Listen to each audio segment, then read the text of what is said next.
Hello again, stampers! Welcome back to my stamp room. Today we're going to be doing this card. Nice and easy, and I am going to show you a technique that I did on this one to help you kind of stretch your ideas as far as using your inks and things that you can do with them. Kind of get that dry brush look is really popular right now, or the watercolory look, really super popular. And here's a way that you can get it using a sponge. I've already cut all my pieces, so everything's ready to go. I've die cut these from the Swirly Scribbles set. Really cute set. Lots of nice things that you can do with that. I've pre-cut my panels and I've pre-cut my card base. So we'll set those aside for now. And we just want to work on our Whisper White panel. And we're going to start with our Calypso Coral and our sponge. And I'm inking up. This is the older style pad, but it works just as good. You just have to kind of press a little harder to get the ink on your sponge. The newer pads, you probably don't have to press quite as hard to get a lot of ink on there. But you're going to ink it up pretty good.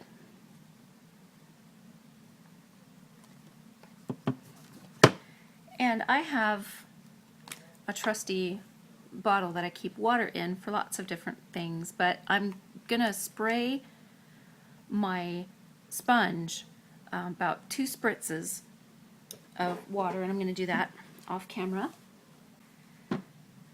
And actually what's happening is you can see it kind of beading up a little bit, or maybe you can't, but that's what it's doing. And I'm gonna test it just really quick, and you're gonna see that it's gonna look like that. But if you really lightly, I'm starting at the top, you really lightly just drag it across.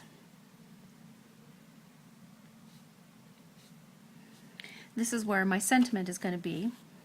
It's going to be this area here on my finished project. There's a little more water on here than I had originally.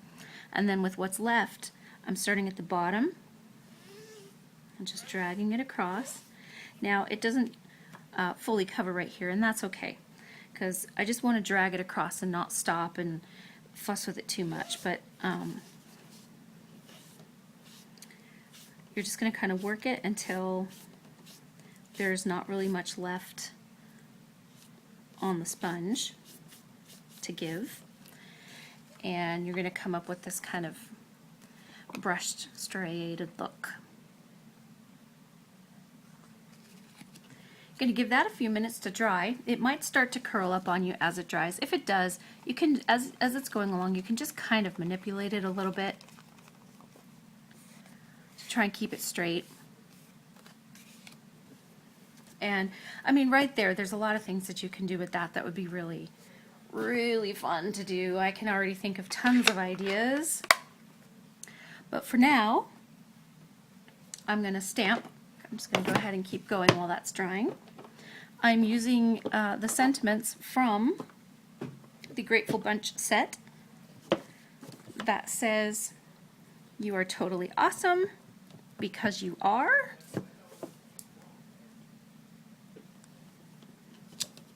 See? You are totally awesome.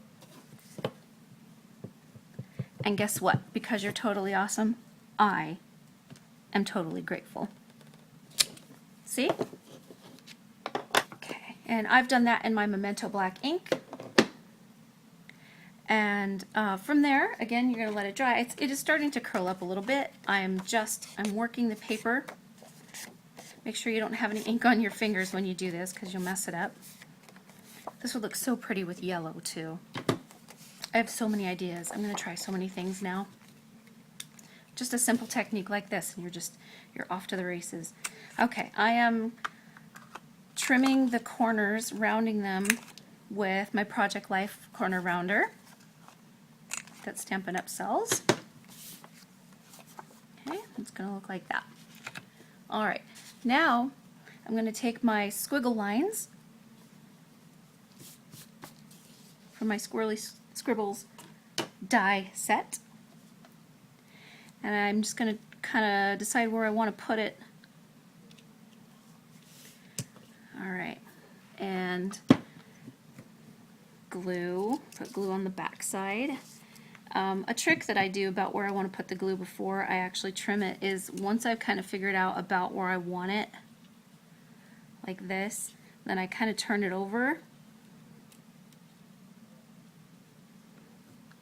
And then as I'm holding it down, I just put the glue where my die cut is going to be sitting on the back panel, and I'll stop along the edge so that way I'm not putting glue all over the back of it and it's not getting on my scissors.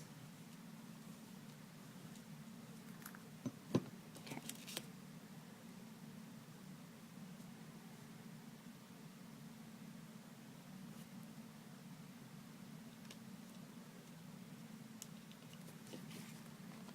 All right, pretty close. All right. Okay, once you got that down, you can trim the edges.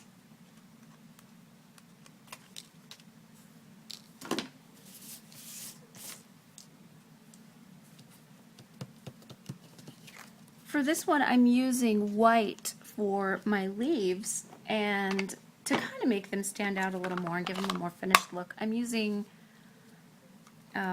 my Smoky Slate ink, and then there's a stamp in the Swirly Bird set that has I forget what you call them, but they're like the centers of the leaves. You'll see when I stamp it.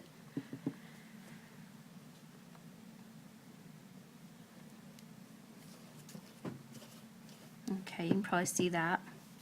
I'm going to do that to both. Okay. And then next, I will be using my Dapper Denim. I'm kind of really liking this color. It's one of the new in colors this year. And the small rosette, the little tiny baby one from the Swirly Bird set. And what I like about these photopolymer stamps is you can see through them, so you can actually die cut first and then stamp on top of the die cut, whereas the regular rubber stamps, it's kind of hard to position them just right, and you almost have to stamp it first and then die cut, but it's much easier. I like doing it this way. I find it actually to be much faster. Okay, so I have my little rosette, and I just need my little daisy. My daisy will be in Calypso Coral. And there was a little die that goes with that in the Swirly Scribbles die set. Okay, I'm inking up in Calypso Coral.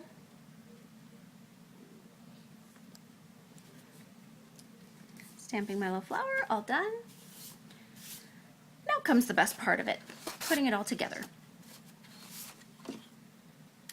We also want to round the corners of our Dapper Denim panel so that it gives it a uniform look. Okay. For this one, I actually had cut my pieces so that they do layer one on top of the other, and you can do that. You can have it sit straight like this and then put your pieces on. I found it to be a little more fun if I had them offset, so I'm going to offset these, glue them down. Okay, I've tilted my Dapper Denim piece. If you're looking at the card, I've actually tilted it to the right or clockwise. And this card I will not be using any dimensionals for this card, so this is a nice flat card. Everything will be glued down flat. My main panel I have slightly tilted counterclockwise. And then from there, we just glue the rest of the pieces down.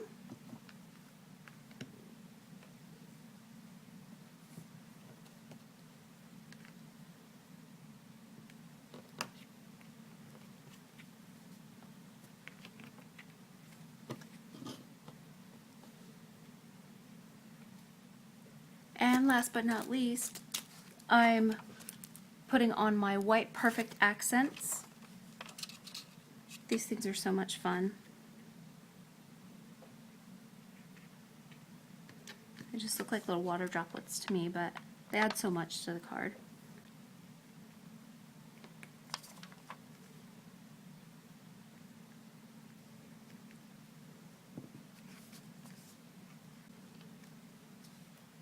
I'm actually going to add an extra one on this one that I don't have on my original.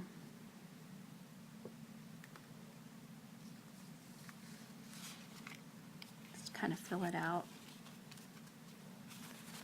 Okay, here's the original. Here's the one I just made. I really like using the sponging just spritzed with water, inked up, spritzed with water, and then dragged across your cardstock. It makes a great background. Really inexpensive. You don't have to use a lot of product, and you can do it in any color you want. You can blend the colors together. You can have so much fun with this. I know I'm going to. I hope you'll give this a try, and if you do, you can go ahead and leave a link to the project that you've used this technique on down in the comment section. I'd love to see it. Thanks for watching.